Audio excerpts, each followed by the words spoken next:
In Chicago, you know that all sports rock. The Bears, Hawks, Bulls, Cubs, and Sox. Pick your favorite, you can choose. As long as the Packers lose. For everything you need to know, it's Bill Swerski Sports Talk Chicago. Bill Swerski Sports Talk Chicago. Hey everybody, welcome to another edition of Bill's Swerski Sports Talk Chicago. This is your hosts, Alex and Sean. On this episode, we're going to jump right in because Alex is frothing at the mouth. I think he caught Cubs rabies. Alex, launch into it. We're doing the same bullshit again. I cannot watch another game with this bullpen. I cannot. Today was disgusting. That was embarrassing. That was pitiful. And this is coming the day after you should have lost a game in a similar fashion, but Dansby Swanson bailed you out. There is not one reliever I trust right now. And sure, maybe some of them will find their way as some of them do, but we can't do this again. We did it last year and we did it before. And what did we say in September? Oh, remember all those games early that you blew? We're doing it again because we nickeled and dimed our bullpen again. And you had legitimate guys out there that you decided to not go after. You could have gotten a Kenley Jensen. You could have gotten a David Robertson. Even, when you missed out on a guy like Scott when the Dodgers outbid you, okay, you could have gone other ways. But once again, you just cobbled together a bunch of dudes that don't throw, higher than 95. And here you go again. Here you go again. And your closer, while it's early, maybe figures it out, is 36 years old and seems to be losing some life on his pitches. I didn't mind the trade. You didn't really give up much for him, but you put a lot on that.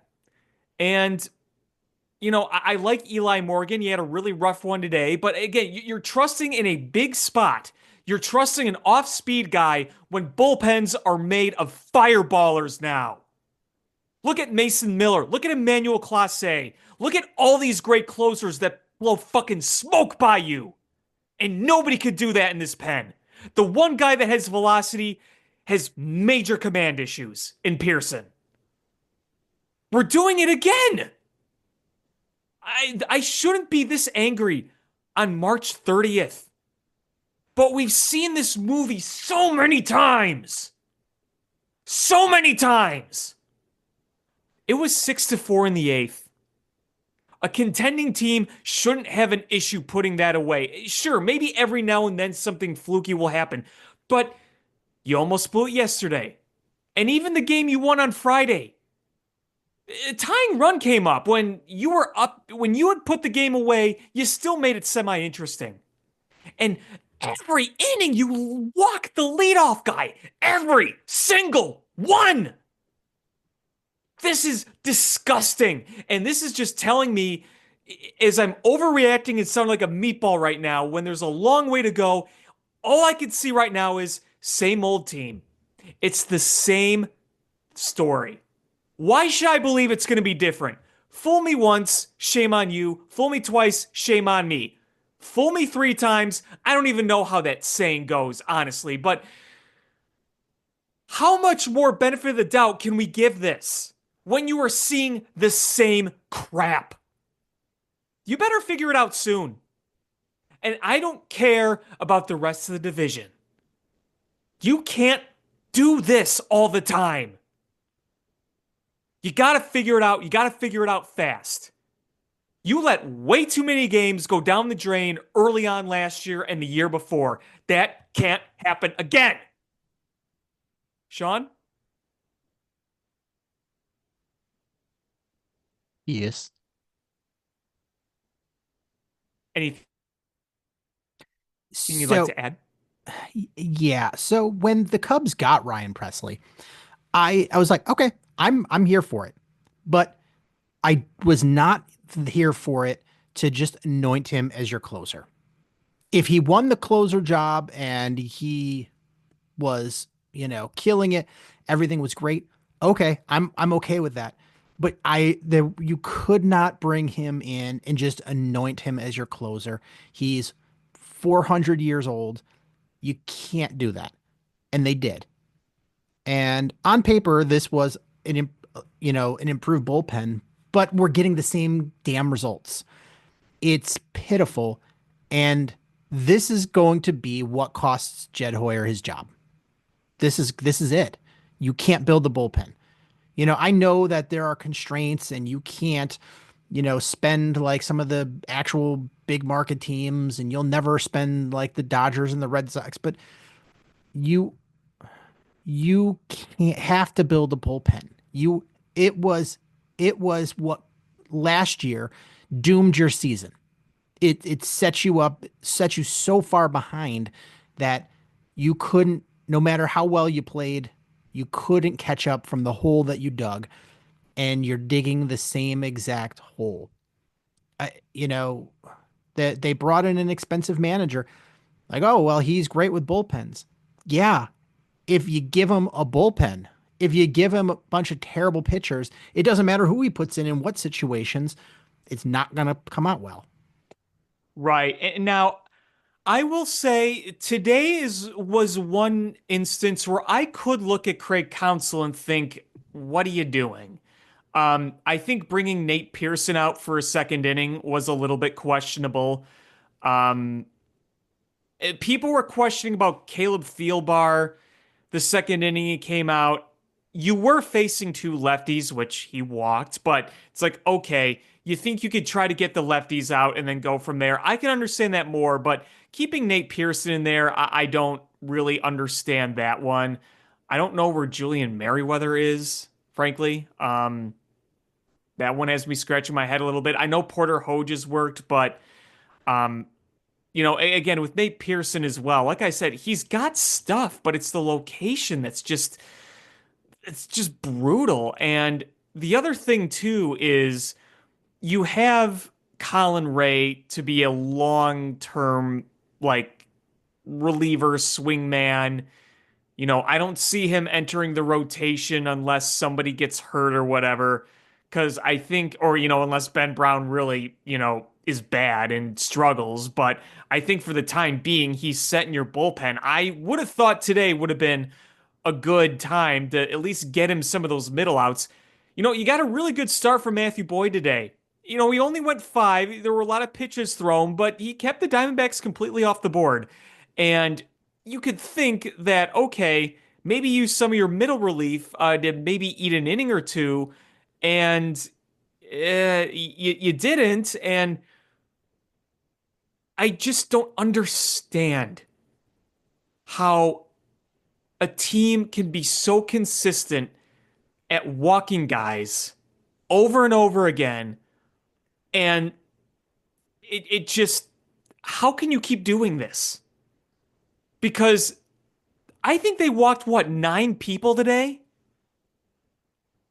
It's something absurd like that. Yeah, there was a lot of walks. It was a lot of walks. Man, it never ends. And even if you do figure it out, you don't want it to be done after you're blown a million saves like you did last year.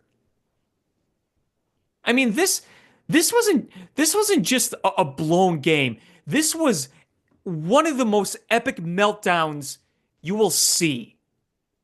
You gave up an RBI hit to a pitcher.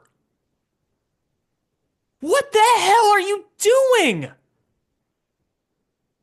How can we take you seriously when you continue to trot out just fly ball contact guys up the wazoo?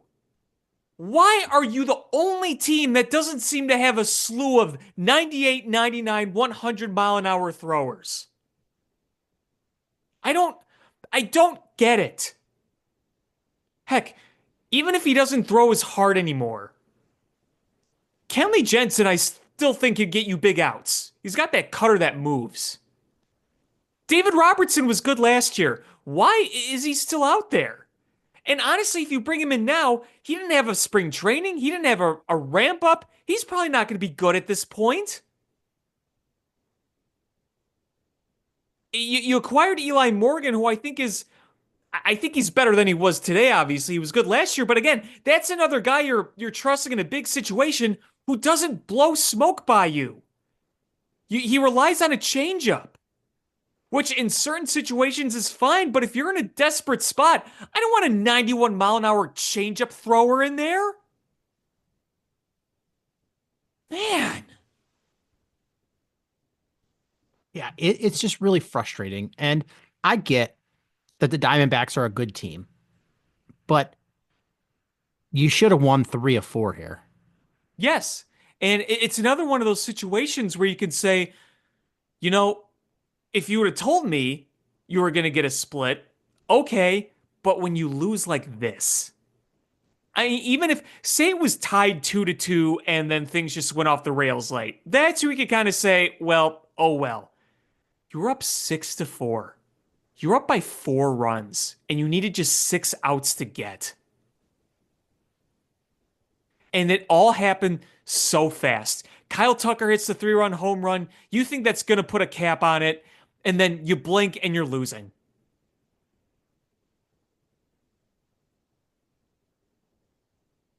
And I'm gonna continue my being mad at Jed is uh is the Cubs got rid of Cody Bellinger and they acquired Cody Poteet, who was essentially dumped for nothing. So you basically dumped Cody Bellinger for nothing. You saved some money that you didn't put back into the team. I, I'm so incredibly angry. Like I'm just fed up. It's it's what are we doing here? And I know we're not going to re-sign Tucker. I just know we're not. Oh, I'm not banging on it either. I mean, there's if you asked me to put odds on it, I'd say uh the odds are better that the Bulls get the number 1 overall pick in the draft than the Cubs re-signing Tucker. That's so sad you say that, but I can't disagree. So it's just angering. You didn't reinvest. I gave them the benefit of the doubt with that move, knowing the way your roster was constructed and who you were trusting where. But when you don't reinvest that money, that's unacceptable. And you're going to hear the bullshit. Well, if we're in position, you always say that. You always say that. You have to get to the deadline to be in position, to fucking be in position. And it just tells you right here. Sure, things can go well. We could be singing happy tunes later in the season. Not saying that it's impossible. But If it we're in really, if we're in a position, it won't be because the Cubs are playing super well. It's because the rest of the division is playing bad. well, I mean, that could be part of it, yes. I just, what bothers me to no end is the Cubs basically spell out for you, we don't want to be great. We want to do just enough to try to be in this. That's the reality. Is that they don't want to be great. Do they want to win? Sure. But they don't want to be great. And I'm talking about the ownership in the front office. I'm not talking about the players. Because I think the players do want to be great. They do want to play hard. They go out there and they give it their all. But they're not being put in the position to do it. Because you got to break even. And all these public data things are coming out. All this public information showing you how much money the Cubs make and what they bring in on a game day. You see it all. You see And I know net worth isn't necessarily money in hand, but unless there's something I'm missing, if the taxes in Chicago really are that absurd, if Crane Kenny really effed up, if Marquee really isn't that revenue driver, but when you see those figures and those numbers and you see how they treat the team, I'm not saying it's possible to be the Dodgers. Nobody is. Heck, you don't have Steve Cohen money either. But when you continue to nickel and dime around these areas, and when you talk about consistently how you need to overperform to be good, that is not what the third largest market should be doing. That is not a philosophy you should have. There was a time when Joe Mann was our manager, and it was all about embracing the target. That means going through high in hell water to get to the top of the mountain. And they want to get just high enough to see a sunrise, but not to be the very best. And I think that's a goddamn shame. Shame on them. You should be going all out. You're Chicago.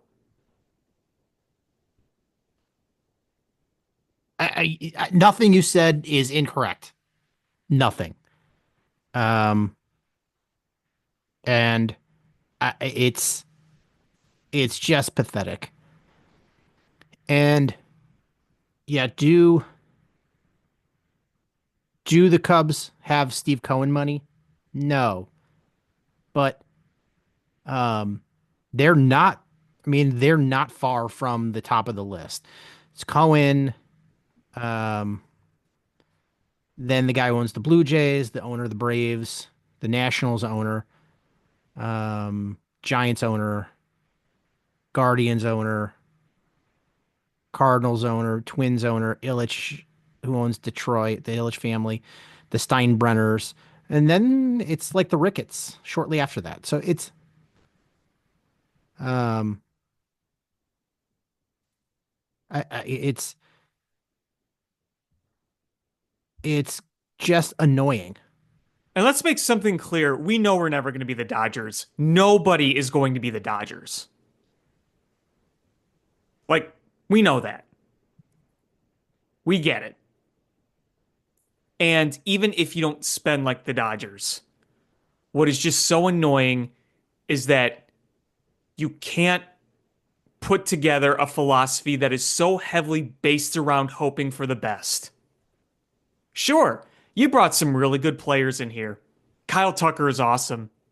Seiya Suzuki's been really good. Hap's a good solid player.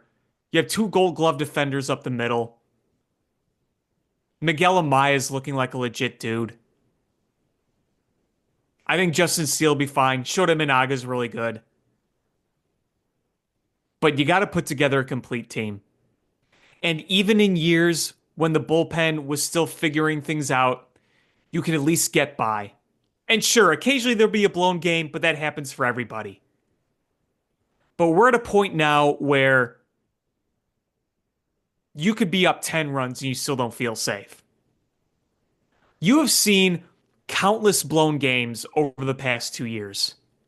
What's annoying is the best bullpens you ever had were when you weren't contenders.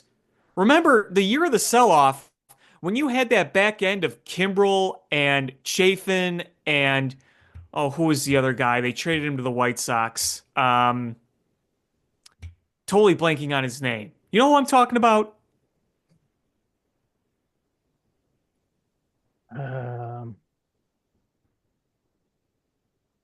I don't know why I'm blanking on his name. I don't. All I can think of trading the White Sox was Kimbrel. Or it was Kimbrel, but they also traded somebody Yeah. else. Okay, I And can't think of it. you had him, the sheriff. Boy, this is really bugging me. I don't know why I'm blanking on his name. I'll probably remember it later, but that back end bullpen was lights out. Even the next year in 2022, when you had David Robertson back there, David Robertson was really good. You got Ben Brown from him, so good trade, but you wish you had a bullpen like that a few years ago. You got some good pitching out of that pen that year. It wasn't the greatest lockdown bullpen, but it was better than what you have right now, even though it's a small sample size. And, you know, If you today would have won, would I feel spectacular about the bullpen? No. But this is one of those losses where you're just dumbfounded. Like, how are we here again?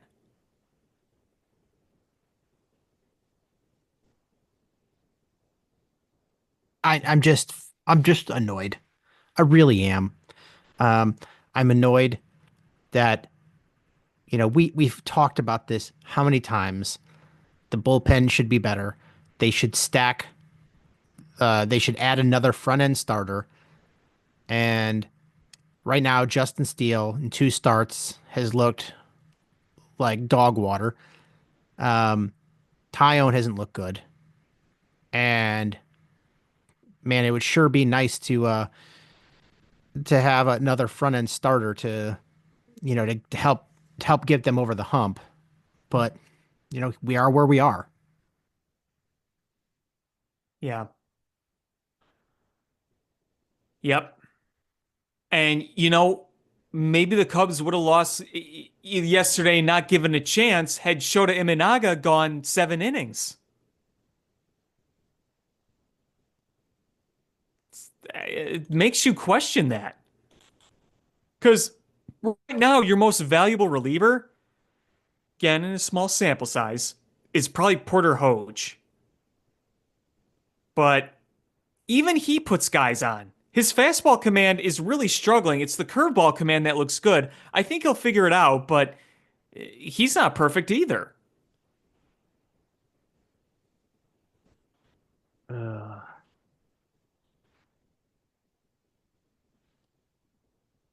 I don't know what else to say. I was looking forward today to saying, "Hey, let's look at some of the goods here. Let's look at Kyle Tucker. Let's look at Miguel Amaya. Let's look at what Pico Armstrong does on the bases and with his glove and his arm. Let's look at Dansby Swanson's defense. Let's look at Nico Horner going the other way." I was ready to talk about some good things. Let's look at Shota Imanaga. I was so ready to talk about that. And then I blink and all of a sudden, it's just it's sickening. yeah. Yeah. I mean, it really, you know, just switches the narrative of, you know, I started taking notes and I was like, oh, okay, here's things to talk about. And I was like, after after not the best start in Japan, I was like, okay, you turn it around and you have a tough opening series against the Diamondbacks, who are a team that's expected to be contenders in the postseason. And you're like, oh, okay, we take 3 of 4 at their home park. Like, all right, that's a nice comeback. Sure, there was some hiccups here and there, but overall, and then the meltdown. And like the hiccup would have been yesterday's almost collapse that Dansby's great play, um, help stop. But then today happens, and you're like, well, there goes all the goodwill. And how many times over the past few years have we seen that? Have we said that same thing? Do you remember last year how many times when we would see them win a really nice game or two and you think things might be turning it around and then they just lose a kick in the balls game and that momentum's gone? It felt like the entire year last year. Remember when we had that win streak on the road where we were scoring like 15 runs a game and then we blew an absolute heartbreaker to the Pirates when we came home? Remember when it looked like we were going to sweep the Cardinals in a 4-game series and PCA dropped a fly ball that should have been Nico Horner's to catch? You remember last April when Alzolay, who was clearly not healthy, was blowing saves left and right? Yeah. Yeah. Way to make me remember things I don't want to remember. Well, and that's the sad thing is this is giving you that PTSD because you want to be rational, but you also know what has happened the past few years, and you're at the point where you can't dismiss anything until they prove you otherwise. Oh, you're absolutely right. Um, it's they've if you want people to stop getting stressed out and bent out of shape about something happening, and a blown save in March, normally shouldn't have people being bent out of shape. But the fact that it's the same thing that happens over and over, it shouldn't be happening. It's the repetition and the frequency that in which it happens that causes the anger, not the individual blown save. You're like, okay, you chalk that one up as a bad day. If it happens, it didn't happen every year. You just go, okay, this stinks. I'm annoyed for today. We'll go back out. There's 162 games. We'll play again tomorrow. But when this keeps happening, you're like, I can't take it anymore. I can't take it. There's a reason I didn't sign back up for Marquee. You've got to play better. Yeah, but we got to break even. It's not, I'm not, funding mediocrity. I'm not funding Tom Ricketts to do whatever dog shit he does with his money. Like I want to see winning baseball. Yeah, well, there's also a reason I haven't bought many tickets yet. I mean, I'm going to a game with my dad on Father's Day. The rest, if I go, I'll just kind of go on a whim. But depending on how it goes, we'll see how many games I actually make my way out to. Because I'm fed up. I shouldn't be saying this on March 30th, but like you said about the Bears, whether it was last week or a few weeks ago, I can't remember, but you always made the analogy about Lucy pulling the ball away from Charlie Brown, and I feel that. I really do. I feel that big time. Do you want to go around saying nothing's ever going to work, blah blah blah? No. But am I going to sit here and guarantee you everything's going to be fine? Also, no. I sure hope like hell it is, but I don't know. We'll see. I can't say it will or it won't. I'm not ready to get my hopes up. I'm not ready to throw everything out, but it makes it hard when you've been going through the ringer with this situation for so long. Oh, I absolutely agree with you. And hopefully, you ran through a buzzsaw of your first two series. Hopefully, when you start this next series against the A's, that all right, it's a palate cleanser. You get right series, and you could take care of business against the A's and get yourself back on track. That's the hope. The But A's have some dudes. I'm just saying. But yeah, hopefully. the White Sox, on the other hand, are they have a winning record? No, but they're playing. I mean, I can't tell if they're playing better or if they're playing a really terrible Anaheim team. Anaheim is terrible, but I do think you have to give them some credit with the pitching. Their young pitching, their starters pitched incredible this first series. And I think there is reason to look at that and say, oh, that's hopeful. And I mean, they were kicking, from what I saw, they were kicking the ball all over the field, but it's like, okay, these are players that aren't part of the long-term plans, so whatever. But a lot of those pitchers are part of the plans, like Jonathan Cannon. He looked good. That's a good takeaway. I know Davis Martin isn't young, but, he might be one of those guys that kind of sticks around, and, you take that for what it is. But you dominated opening day, which was great for the fans. The fans were into it. They were enjoying it. They were having fun. And then obviously it sucks to lose the next two, especially losing 1-0 when you only got 2 hits. But you weren't getting your ass kicked. So that's good, right? I mean, they have not given up very many runs in this whole series. No, no. Your Um, offense, just the way it's constructed currently, unlike opening day, is not going to score runs very often. Opening day was pretty funny though. I mean, that was an ass kicking the Sox gave to the Angels, and seeing Andrew Benintendi homer and a few other there were a few other homers right that game. I know Benintendi homered. I think Austin Riley homered too. So, that was good for the fans that went out there. Yeah, I mean, two games where they gave up 1 run and one game where they gave up 3 runs. Like that's it. That has to be encouraging. Like, sure, you're not like the last 2 games, you haven't been able to score, you haven't been able to muster any offense, but you knew that you were going to not be able to score a lot of runs. That opening day was an anomaly, um, but it's that the pitching has been good, both the bullpen and the starters. Yeah. Did you take a look at the roster of the Angels? Yeah, it's ugh. You've got Tim Anderson, Yoan Moncada, Nicky Lopez, Jorge Soler. It is full of ex Chicago players. Yeah, I know.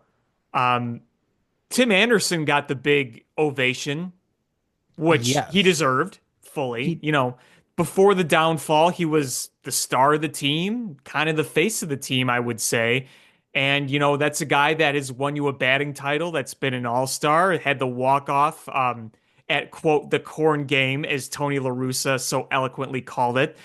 Had that bobblehead made of that walk-off home run. I mean, that was probably the most iconic moment of that whole regime. It's sad to say, but it was a great moment for the White Sox. So he deserved it. I know Yoan Moncada's welcome back wasn't quite as warm. I know there were a lot of boos.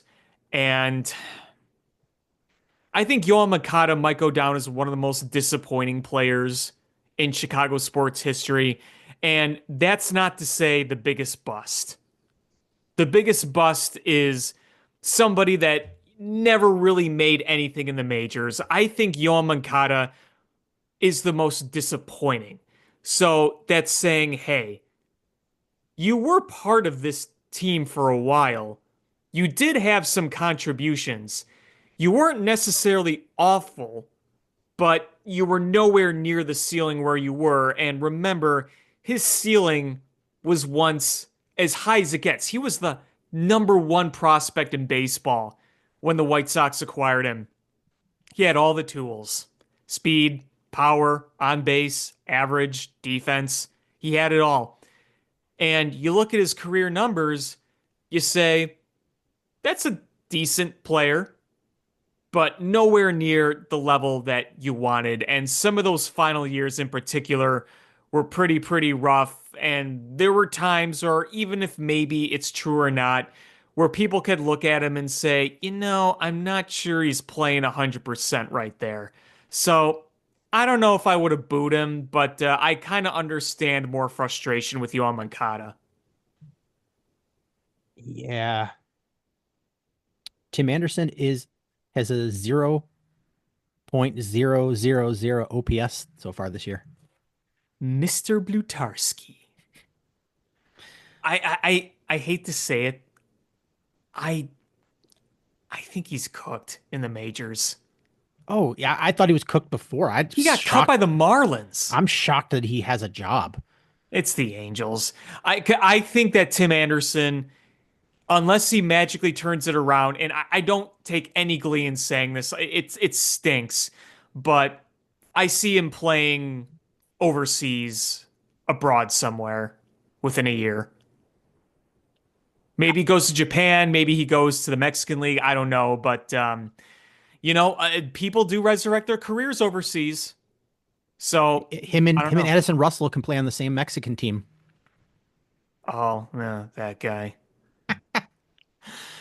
So what in another life, what did Mike Trout do to deserve playing on a team that just this terrible? Well, and not only that, but the injury luck. Because his first at bat, I believe, or second at bat against the Sox on opening day, he got hit in the hand. And this is a guy who has been injured like nobody's business the past few years. It's like This is one of the most likable, most talented baseball players anyone has ever seen. Why does he deserve this? I don't know. I don't know. But I will be. It will be interesting to see what the White Sox pitching looks like against a professional team because they got the next series against the Twins. Well, they're looking kind of mid too, but the Twins have always seemed to have their number. But it'll definitely be a better test for them, I think, and you'll kind of see what some of these young pitchers that you have up can keep doing. Are they going to Minnesota or are they at home still? They're at home, right? They're at home, which is shocking. Like, um, why wouldn't you have played in Anaheim instead of playing in Chicago in the crappy weather? Did you see that the grounds crew today couldn't get the tarp? they, they cobbled together. God, it's so embarrassing. It's so embarrassing. Um, uh, uh, where is this game? It is in Chicago. Well, that's what I thought because the Cubs were still on the road. Why on earth are you like Major League Baseball schedulers should schedule all the the first couple weeks in the South, the West Coast, and domes. Yeah. Like there shouldn't be outside games in the Midwest or on the East Coast, like the upper East Coast, until at least mid-April, at least. Well, and I think about it too. The way you have games scheduled where you don't have built-in double headers and more days off is you deal with things being very difficult when it comes to rescheduling games that get rained or snowed out, right? I mean, I think you should have a few double headers built in. So if you are going to have to schedule some of those games, then you have more days where you can make up some of those. Because otherwise, you find the situations where you are just playing in awful, awful weather, whether you're in Chicago or New York or even like Pittsburgh, Detroit, Cincinnati. Obviously you don't worry about it down south or out west, but in the upper Midwest and the East Coast, you deal with that a lot. Yeah, it's you've gotta work through that. And even if the weather's fine, like and it's just cold and crappy, like no like fans don't want to sit in a baseball game. Like it's bad enough sitting in a football game when it's cold, but sitting in a baseball game when it's like 35 degrees and misting, like that's not fun. Like today was a little bit No. warmer, but it was raining. Yeah, yeah, you had the rain delay. I mean, and the hail delay too. There was hail. I think that's why they were saying they couldn't get there was something wrong with the tarp when they had to, put all those other tarps over it, but the picture was pretty funny.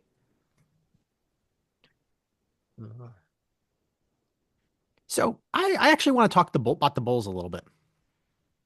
It's funny. So do I. Is I think Josh Giddey is becoming a dude. I I think think so too. Matas is becoming a dude.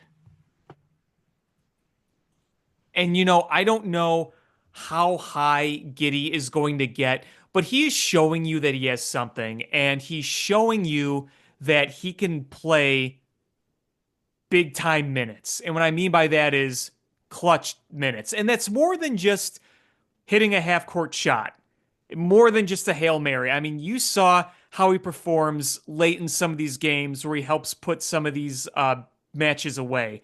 You saw how good he was the first time against LA in LA. I mean, that ended up being a blowout. I think it's funny that you get rid of Zach LaVine, and I'm not saying this team is nearly as good as they're playing, because I still think they're playing a bit over their head, but it almost feels like you see this team with more of an identity, and I feel like Billy Donovan is getting more out of these guys. You know what I'm saying? I mean, the players they got in the trades are playing role playing. Um, I think you have a better, a more well-rounded team. You've got depth behind Vooch where you can take advantage of situations rather than have Vooch in there playing no defense. Um, and Kobe, Matas, and Giddey are playing well at the same time. Yeah, and you know what? I think it's cool that we got a moment. Just a moment, because we have to talk about how crazy that ending was against the Lakers at home the other night.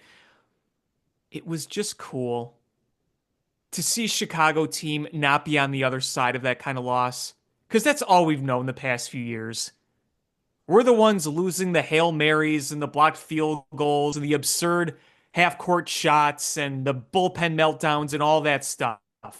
For us to do that against the Lakers, against LeBron James, the photos of LeBron James looking on as Giddey is celebrating at half court, and you got Kobe White and Montas and the whole team mobbing him. Go back and watch that whole last sequence, not just with where the Lakers had the lead and the Bulls took back the lead and then ended up with the half court shot. Is every single one of those points was directly a direct responsibility of LeBron James. That 3-pointer in the corner, LeBron was playing lazy defense. LeBron had the inbound pass stolen that scored. And then he was the closest defender to Giddey at the half court and half-assed, put a hand up to try to block it. Every single one of those, LeBron James. And then the last time the Bulls played Los Angeles Lakers is Matas was the star of that game. Um, so I like to see it. I like to see it. I don't have anything against LeBron personally, even though I think he's it for the first time in my life. I agree with Stephen A. Smith. Uh, but I, as a player, I just find LeBron irritating. I agree. I, I'm not saying he's not good. He's a very, very, very, very good basketball player, and Second best of all time. has put together an absolutely astonishing career. And quite possibly, nobody may ever put up the numbers that he's put up ever again. But Yeah, there's no denying that. but man, is he just a big baby? And Yeah. and you know what? I was talking with somebody the other day. I was like, listen, maybe Jordan gives up one of those at the end of the game, but after that, that man would dial in. He would not have had the inbound pass stolen. He would not have even let somebody get that half court shot off. Like he would have there would have been Michael Jordan in full Michael Jordan, like scorched earth mode of I can't believe I made that mistake of letting that guy hit an open 3-pointer. Everybody's getting locked down now. And I took it personally. He would have taken it personally that happened. I love that quote. It's one of my favorites. It is one of my absolute favorites. I use it quite often. It's great. It's that man invented things to take personally, which is amazing. I mean, here's the thing. You can make several arguments about who did what better, LeBron versus Jordan at certain things on a basketball court. You can argue that, but you can never, ever, ever tell me that LeBron James is as big of or better of a competitor than Michael Jordan was. You can't. Yeah, nobody. Michael Jordan was the biggest competitor ever. Yes. And just absolutely that was the defining difference between him and anybody else. Have there been players that are more physically gifted than him? Yeah. I'm not saying he's not physically gifted. The man was but There's LeBron is bigger, stronger than Michael Jordan, but if Michael Jordan had LeBron James' body, like he would have just made himself that much better than everybody else. Could you imagine? So it's just, but so the ending that happened, number one, you're right. It was awesome to be on the right side of that. And then two, it was awesome that LeBron was totally at game. Yeah. And as far as the Bulls, like they're 33 and 41. They're not a good team. No, no, no. They've just been playing very well lately. And I don't care. Whatever And happens, maybe the happens at this timing point. isn't great either, considering the fact that you're trying to get a lottery pick, but that's not really working. I mean, it's uh the chances of getting the number one pick are so low. Oh yeah, it's like what, 3%, if even that high. Right now, they are 2.5. Yeah, see, there you go.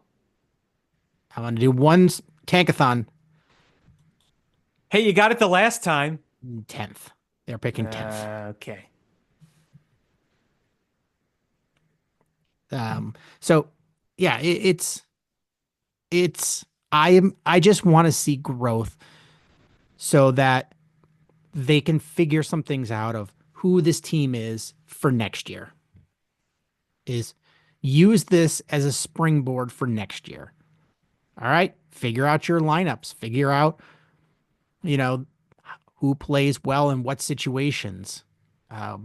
Get your young players minutes. Like that should be all that we're working on. Is this year's a waste. I mean, you know, Well, could you don't if want you you don't if want to be the eighth seed? You don't want to win the play-in tournament? if you do, like if you win the play-in, like, all right, you're gonna get smoked by The Cavs. the Cavs. Um, so it's not like they're gonna win a series. So who cares? I just want to see the growth and to continue them to not to play legitimate basketball. Like even if they lost, even if they got swept by Cleveland, they made it in. Um, I as long as those games were competitive, I'll be like, okay, well that's cool that they actually played some competitive games, even though they got swept. That would be okay with me. I just want to see competitive, competent basketball. I want to see the growth as a team. I want them to have a plan of how they proceed from here. Well, I will say this. We can't question their competitiveness because they're playing very competitively, as cliche as it sounds. Yeah, I'm not going to argue that they are.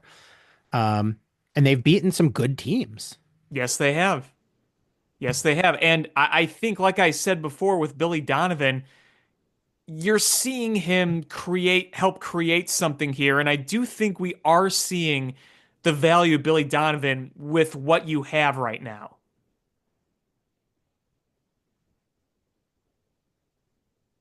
Um, yeah, so that's I and I don't want to shit on Zach LaVine. But I think him being gone allowed them to just put together a lineup that is more well-rounded and more to what Billy wants to do. Well, how many times do we see not only the Bulls, but teams everywhere where you have good players, but it just doesn't work with them? It doesn't vibe, it doesn't mesh. You don't run the system and philosophy that you want to run. They don't have the right chemistry with the other players. It's just that happens. Sometimes you need the right players on the right team, especially if you don't have a legitimate superstar. Like if you don't have a LeBron or a Curry or a Giannis or a Joker or, guys like that. Right. Um, Here we go. But here's the thing. The albatross here is Patrick Williams. Patrick Williams, points, rebounds, assists, steals, blocks versus the Mavericks, 3. Turnovers slash fouls, 5. He played 17 minutes.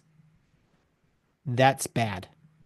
Yeah, I think that's a lost cause. I've said this a million times, but I don't see anything happening there. And I also think that he's one of those guys where if you were to go to another team, it's possible you unlock something, but nobody's taking that contract.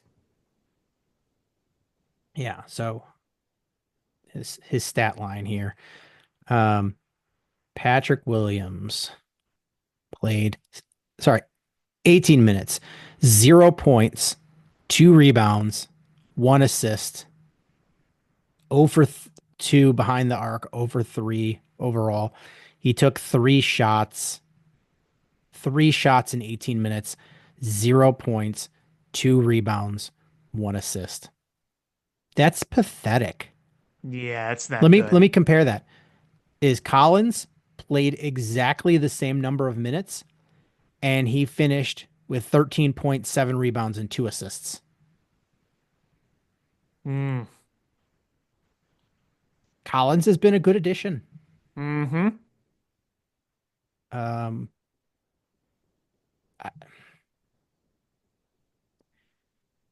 uh, Annoying, annoying. Um, let's see. Uh, the Blackhawks, they're terrible, but they signed both Sam Rinzel and Oliver Moore to entry level contracts. It's all youth movement the rest of the way. These last games are going to be all about watching the kids and the kids only. So that's what we'll do. Simple as that. I think that it's exciting to have more of these guys getting tastes of the NHL. Artie Party has he's impressed. I mean, there's a long way to go. There's a lot of growth, but you see the little things that he does and you're like, "Okay, he's getting on the point board. He's doing some things on the ice and I'm happy with what we've seen from him so far, considering he just got called up and it's his first small sample size on the NHL ice." The possible blue line next year could be Vlasic, Levshinov, Del Mastro, Rinzel, Korchinski, and Murphy. I, I really like Del Mastro. The height of those defensemen, 6'6", 6'2", 6'4", 6'5", 6'1", 6'4". Wow. Big dudes. That's hilarious. That's some size. Um, yeah. So it's funny. My friend Brad texted me the other day. And he's like, "Are Moore or Rinzel gonna sign ELCs?" And then he goes, and then like a couple of hours later, he goes, "Never mind. They both did." I didn't even have a chance to read the text and respond before the first text I saw come through was the one that said, "Oh, never mind." And then I looked back and I was like, "What's this about?" And I was like, "Oh, look at that." So now your roster has Connor Bedard, Frank Nazar. They called up Korchinski. You have who you just signed. Colton Dock, you called up this year. Obviously, you're seeing what Spencer Knight has. Artie Party's on the team. Lot of youth. Lot of youth.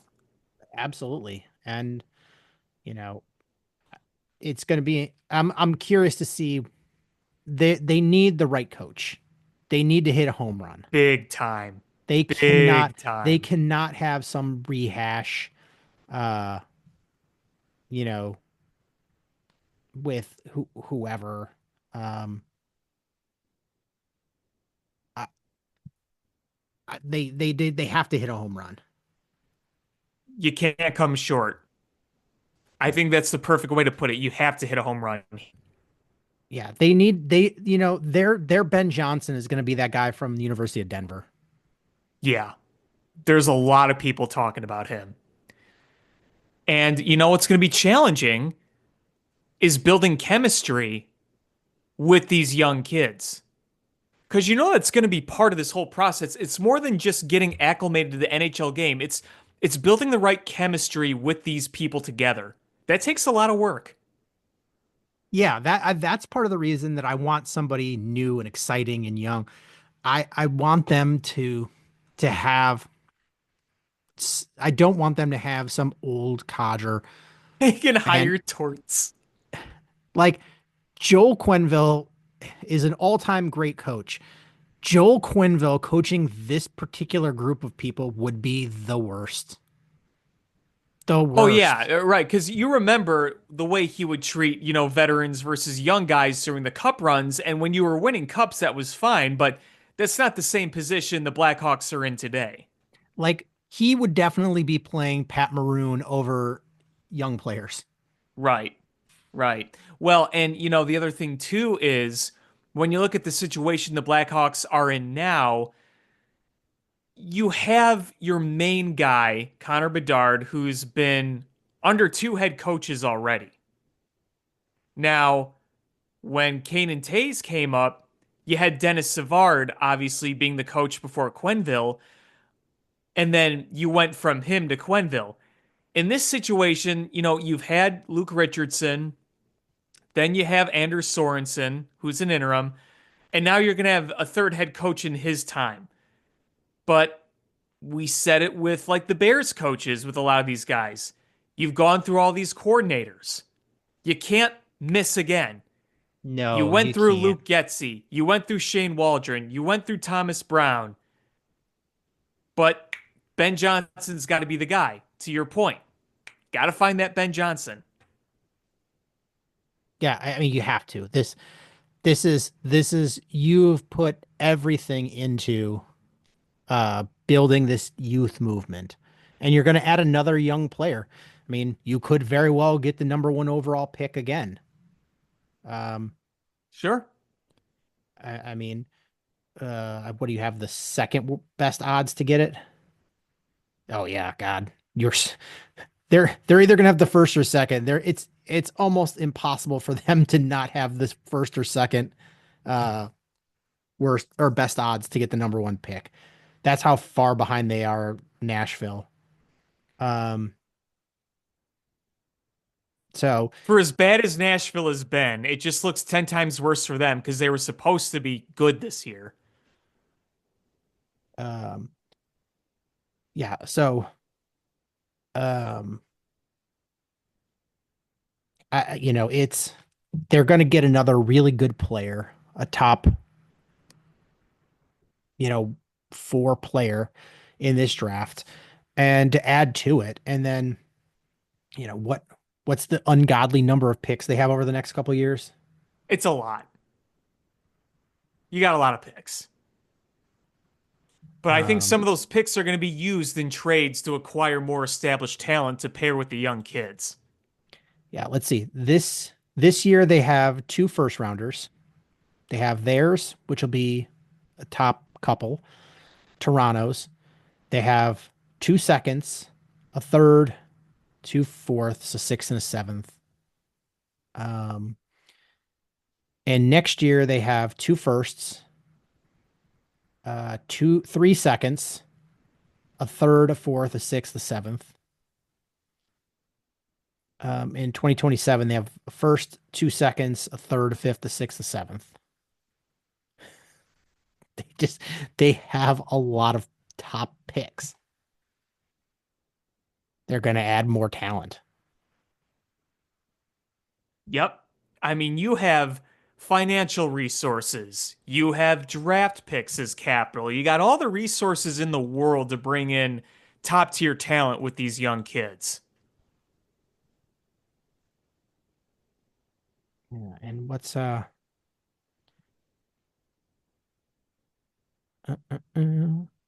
mean, Toronto really has a good record. So that first round, that pick from Toronto is not going to be that good, but still, it's a first round pick.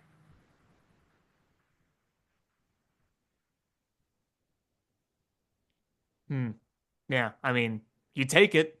You take, yeah, absolutely, you take it. Um, and then the Bears.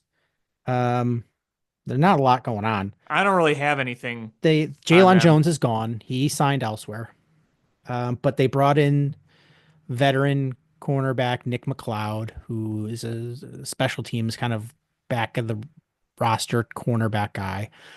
So it fills out your roster, so you don't have that like last opening, that sixth cornerback spot. So you've sort of filled that out. Um, because when we were talking before about, what the Bears roster was going to look like, um, the you didn't have um,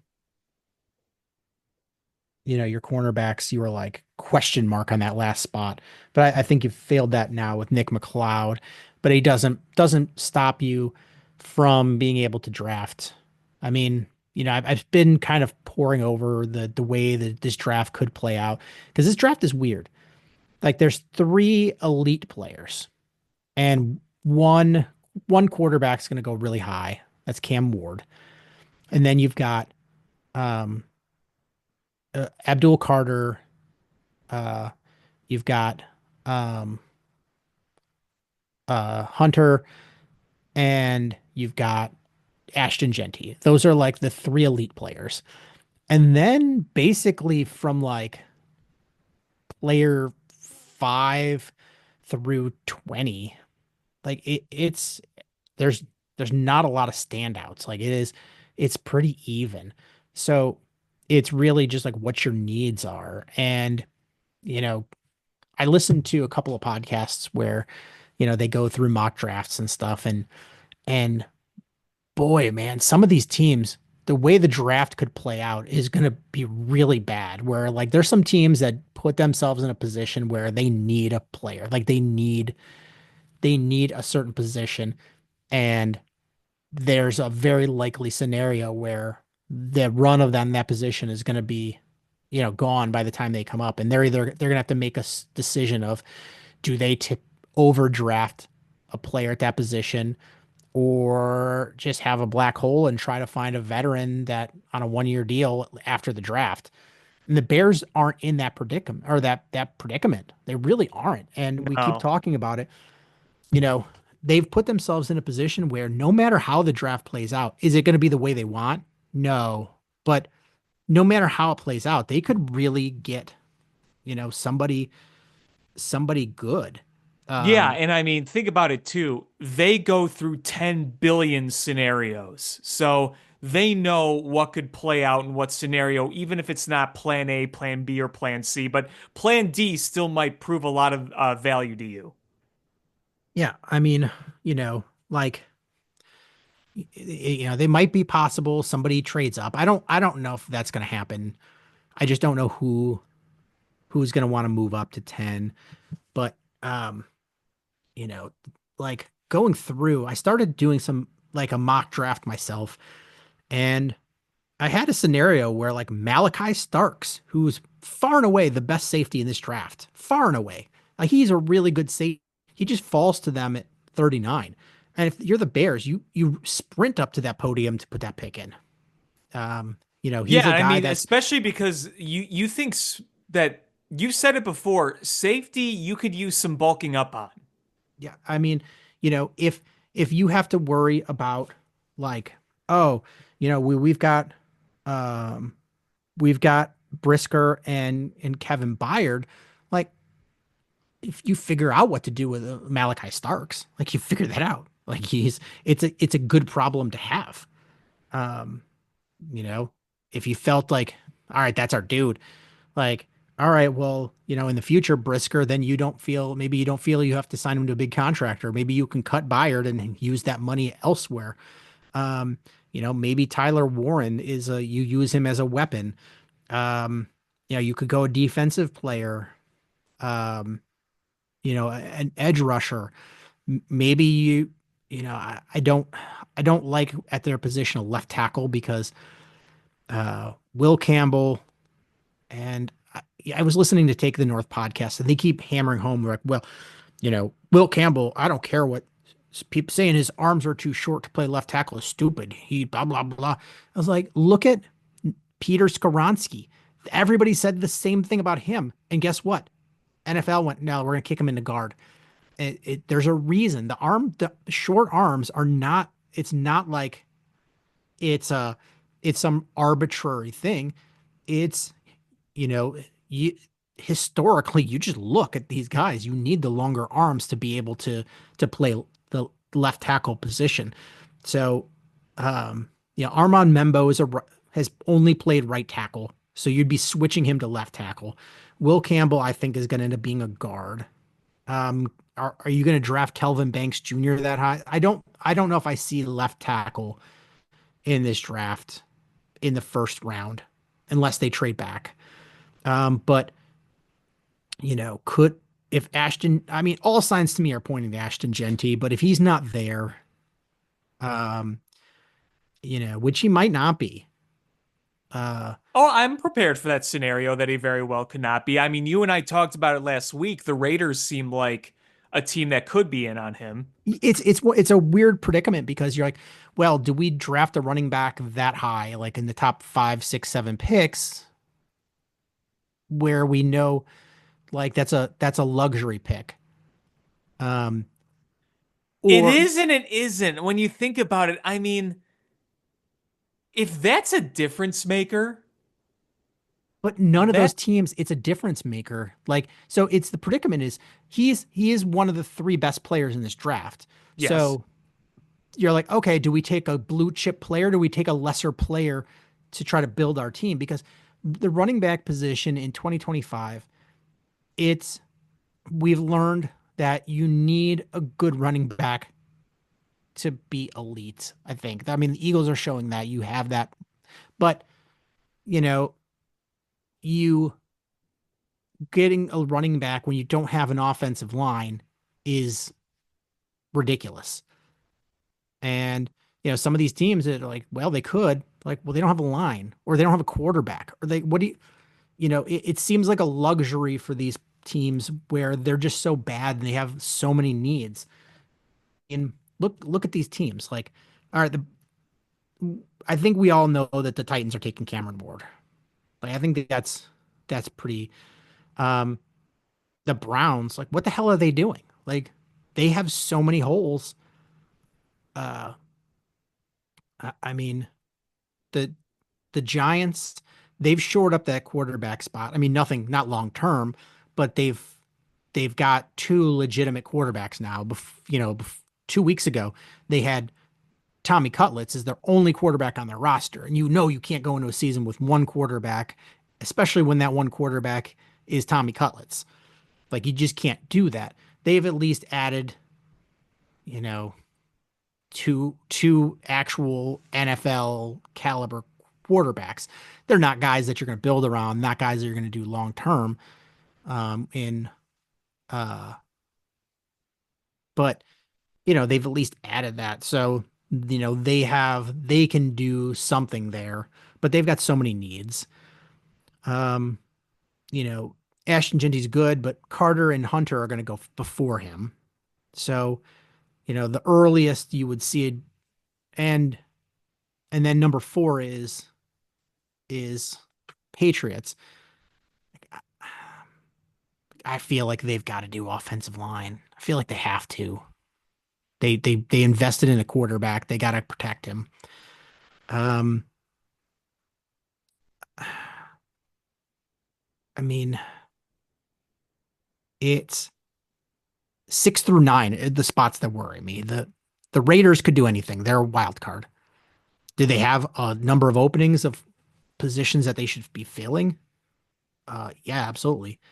Um, but uh, they very well could be like, well, you know what? Genty's the best player on our board. Let's just take the best player on our board.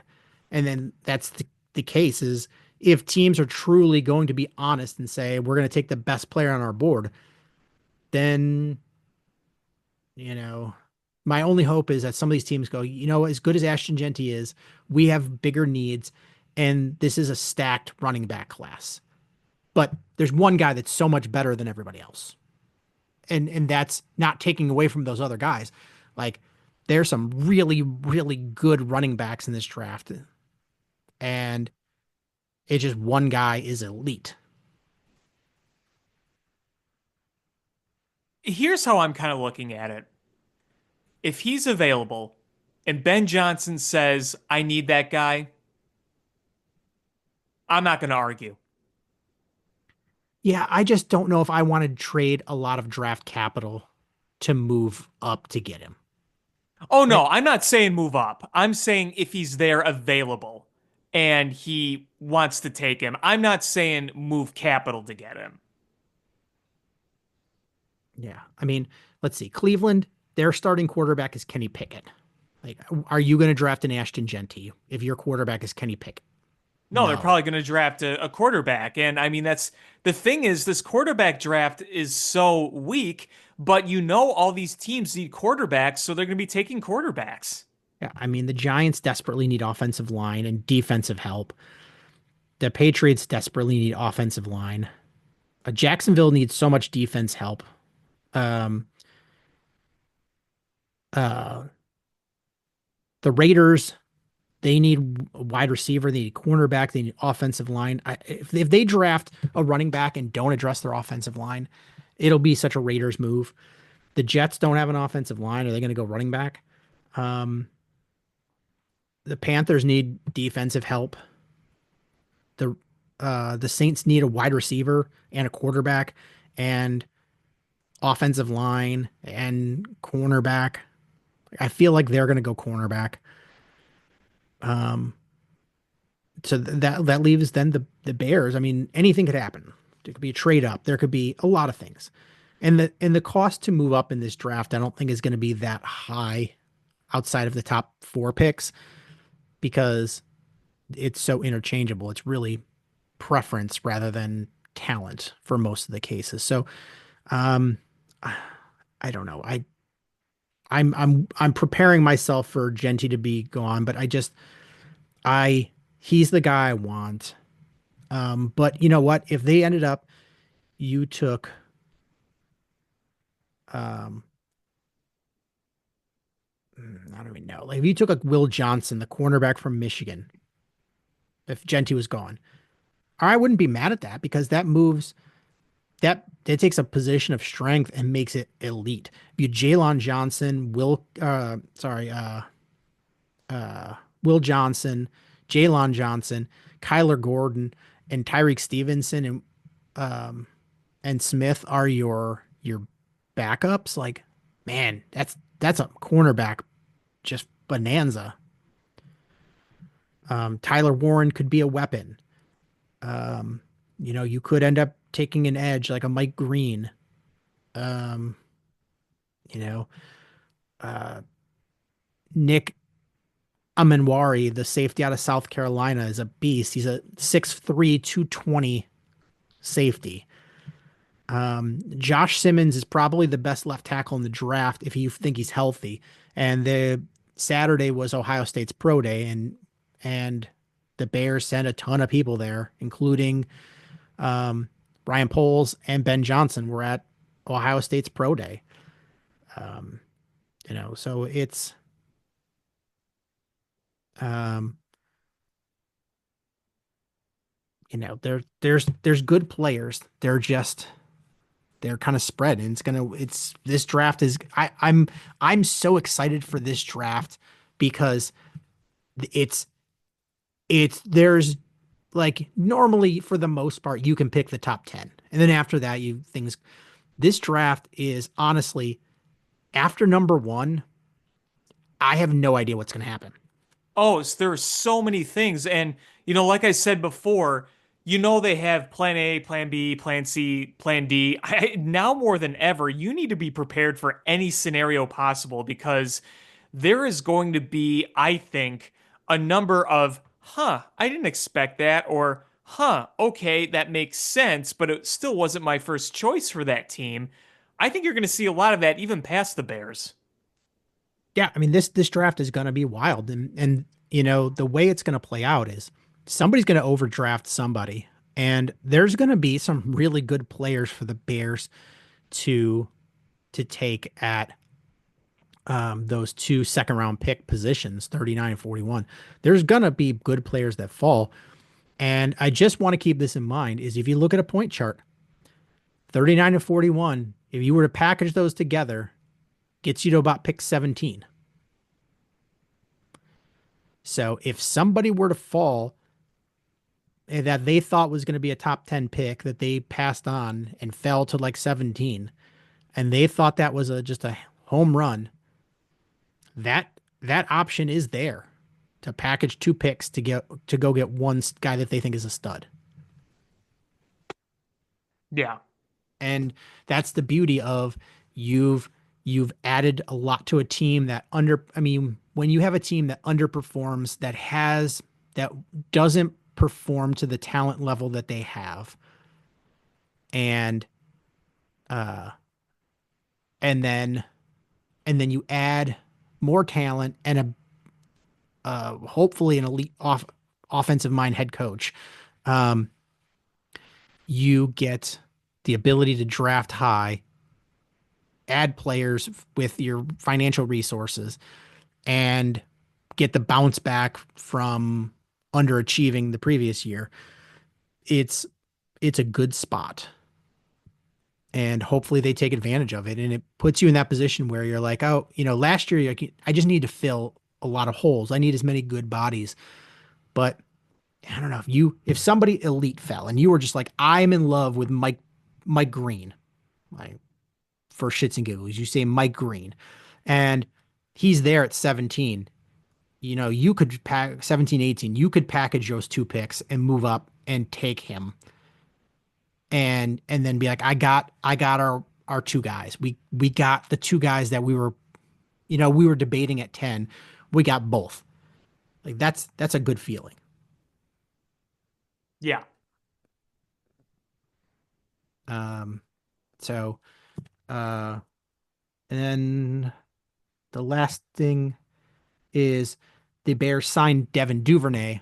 So we've got a former Pro Bowl returner. So that I feel like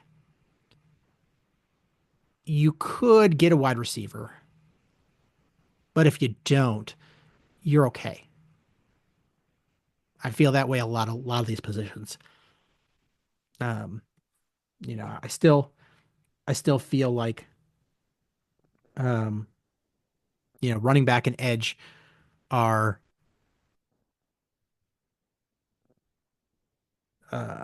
tight end, cornerback, wide receiver, guard, linebacker, safety are those positions that you go in the later rounds as far as your needs. But running back, edge, probably your two biggest needs. Yeah, agreed. Is there anything else that we didn't talk about? No, more than anything, I needed to get that off my chest at the beginning of the show. It's cathartic. Yep. I don't know what else to say. But as we're recording this, we are 25 days from the NFL draft. And I think that's going to do it for this episode of Bill Swerski Sports Talk Chicago. I want to thank everybody so much for listening. Please hit subscribe, however you listen to podcasts, whether it's iTunes, Stitcher, YouTube, Google Play, Spotify, etc. Share this podcast with your friends. That would grow the show. Follow us on social media at Swerski Sports, Facebook.com/Swerski Sports, SwerskiSports.com, or ShyFanPat2 for Alex on Twitter /X, or AlexanderJPatCreative.com for all the cool stuff that Alex does. And again, thank you so much for listening. And until next time, bear down. Cubs win! What a lucky break! The good Lord wants the Cubs to win! We thank Ditka and God for all they have provided. Cubs win! Cubs win! Cubs win! Oh, I don't want her. You can have her. She's a Packer fan. She can't fit in my van. And she looks like number New Yorkers. Smoking crack is not legal on planes. Bears 31 to -7. The Bears! Oh, when the Bears go bearing down